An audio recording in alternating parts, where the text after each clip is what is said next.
Wallet, the founder of Creatrix, and after 20 years in business, I'm here to bridge the gap between data and creativity. So what Canva did for design, Creatrix does for decisions. It's market-led research at the speed of social. So we do social listening, and then we take the insights from the top performing posts, and we turn that into strategy and content. This is for small businesses and big brands, like Tyler, who runs a brewery. And he wanted to know why his event this year only had a 4% increase in sales compared to last year. This is his Instagram feed. The answer's in his audience. Every day they tell him what they like by what they engage in, and what they don't by what they ignore. The answer is staring him in the face, but he can't see it. The problem is data overwhelm instead of data relevance with precision ranked data. It's a problem that 50 comparable companies have not been able to solve for. You still need a data analyst to interpret this to a team of creative strategists who then give this to the marketing team to actually make the content. But the genius of Creatrix lies in its simplicity. It audits thousands of posts and reveals the top performing posts in an obvious way. In this case, 3 of the top 10 posts were pizza. But he didn't show pizza on the event flyer even though it was part of the event. So when you start with giving people what they want, you remove your initial A/B testing because you're leveraging what they already want. You get to replicate top posts, which builds engagement, audience growth, and ultimately sales. And you can leverage these market-led insights into all your business decisions. Your audience becomes your compass. This is a quantitative tool for qualitative people, and it's focused on the future, psychographics instead of demographics. When we did this for Coca-Cola, we were able to identify that they would do a collaboration with the gaming community and do multicolored Coke cans before they announced it. When we spotted Kim Kardashian was trending hot pink, it was before she launched her Pink Skims campaign. This is insider intel to some of the biggest brands in the world in the touch of a button. Before, a manual annual Instagram audit would take a team of strategists 2 weeks. It's under a minute with Creatrix. And those insights are directly turned into your strategy and your content for you. There's no more guesswork, there's just great results. We're talking months of work in minutes, and depending on the size of your company, anywhere from $60,000 to $600,000 in annual sales. Market research is a $118 billion industry, but we're starting super small and taking just a slice of this pie by focusing on 50 marketing agencies in New York City. In year 2, we're going to upgrade them to a market research model, and then we're going to increase our scope to small businesses.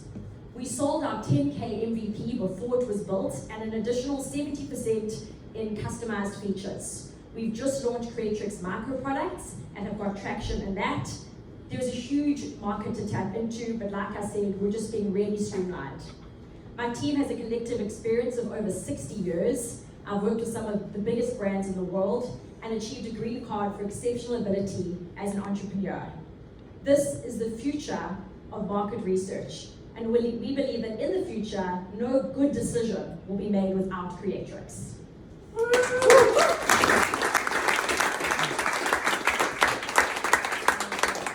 Awesome presentation and awesome outfit, especially the shoes today. Let's put that up here. I'm curious why in your go-to-market plan you're gonna go after the marketing agencies first and not just go straight for the brands. I feel like the marketing agencies will have more reach because they have more brands, and there's enough to go around, so I'd rather get in with one company and then let them spread to all their brands, and then the market agencies can almost sell in a white label version if they want to, based on their specific way of dealing with the marketing and research. In the for what it's worth category, for most of the companies that I've experienced, in the earliest days, it's tough to leverage distribution channels like that because they often ask you for things that you may not have otherwise built, such as like a white label version of the product, and you'd be like, well, that doesn't help us because we're going to get the brand. So just be careful with that. I'm not saying it's not a way to reach. I was going to ask you though, seeing you're selling the agencies, how do they think about the cost of this? Do they think about it as a pass-through? Do they think about it as they're buying software to replace people on their team? Do they think about it as a markup thing? You know, they're going to sell it for 10 times what you charge for it?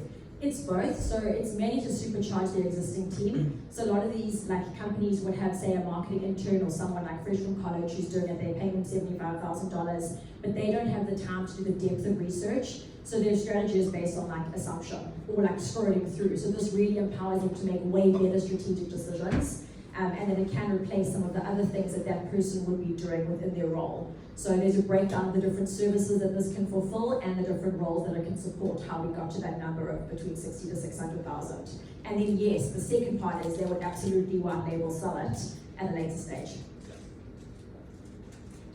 Thank you. I just have a question about the product. So the product kind of recognizes a visual pattern across all the top posts. Does?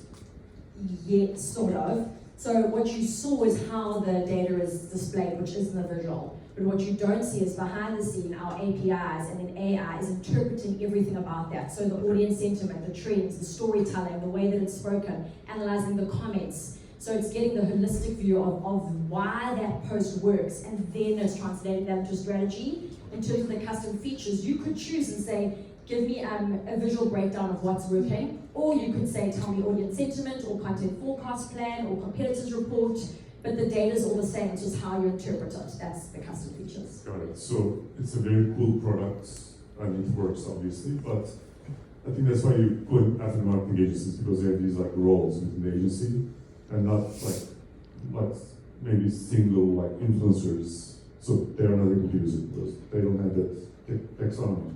I would totally have influences, but it's just later down the line. Because my background is having an agency and working with agencies, I'm closer to that. I do have a following on TikTok, but it's not as, I feel that the marketing agencies is more straightforward, but I do think that's a brilliant market to tap into because that's 33 million people are influencers. Great, congrats. Thank you.